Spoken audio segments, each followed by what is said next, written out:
Guys, প্ৰথমটো ব্লগলৈ স্বাগতম। আজি মই এঠাইলৈ গৈ আছোঁ। এঠাইলৈ মানে মাহীহঁতৰ ঘৰলৈ গৈ আছোঁ। তাত ফুটবল খেল হ'ব আৰু বেহৰবাৰী আউটপোষ্টৰ চিৰিয়েলখনৰ কেকে আৰু মোহন ছাৰো আহিব, সেয়াই চাবলৈ গৈ আছোঁ।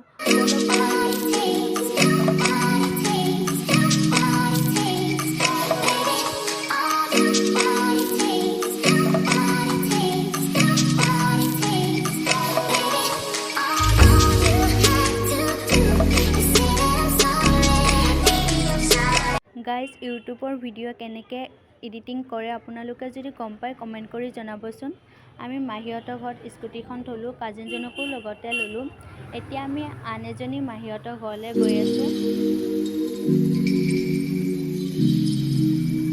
গাইজ, এয়া লাইটৰ পোহৰ দেখিছেনে? তাতেই ফুটবল খেল হ'ব। অলপমান পিছত আমি ইয়াতে ফুটবল খেল চাবলৈ আহিম।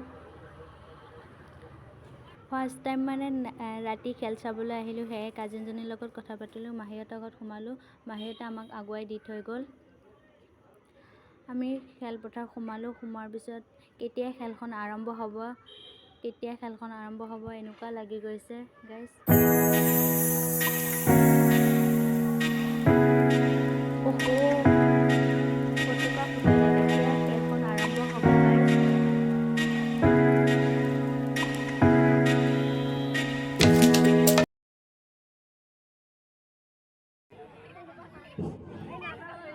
হেল্ল'।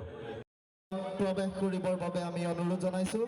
খেলুৱৈসকলৰ লগত চা চিনাকি হোৱাৰ হেতুকে মঞ্চত উপস্থিত সমূহ অতিথিগণকেই আমি খেলপথাৰৰ মাজলৈ আহিবলৈ অনুৰোধ জনাইছোঁ।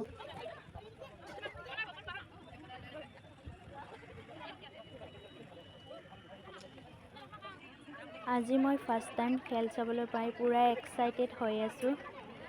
এয়া পপকৰ্ণ বেপাৰীজনে বেচি আছে পপকৰ্ণ।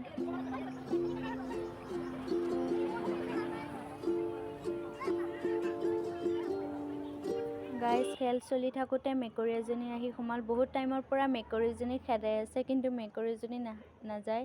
বহুতে মেকুৰীজনীক লৈ হাঁহি আছে। ইয়া দৌৰ মাৰিলে। ৰ'ব, আপোনালোকক জুম কৰি দেখাই আছোঁ মেকুৰীজনীক।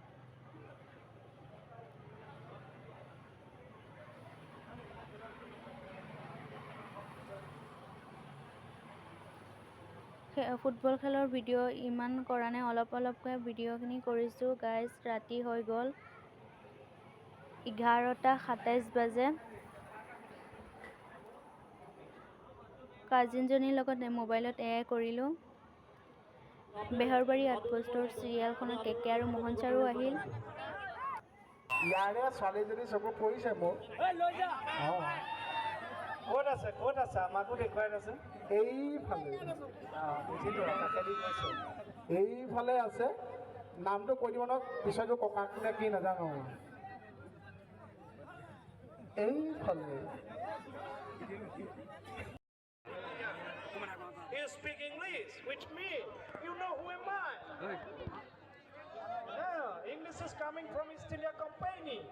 Language is the main equalism of domestication. There is no heart of communication without permission. Every man knows very well that you can be neutral, but you should not agreement on India. Kiba buji paise ne?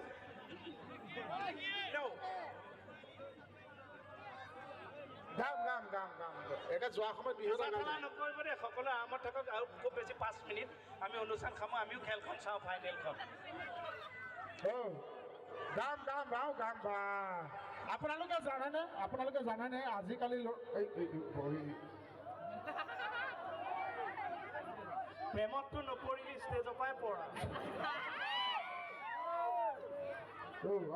গাম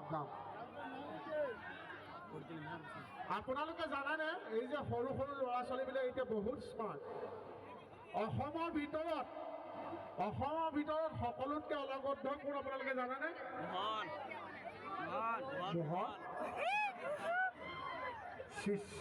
মই যে মোহন নকৰা হ'লে কিয় গম পায়?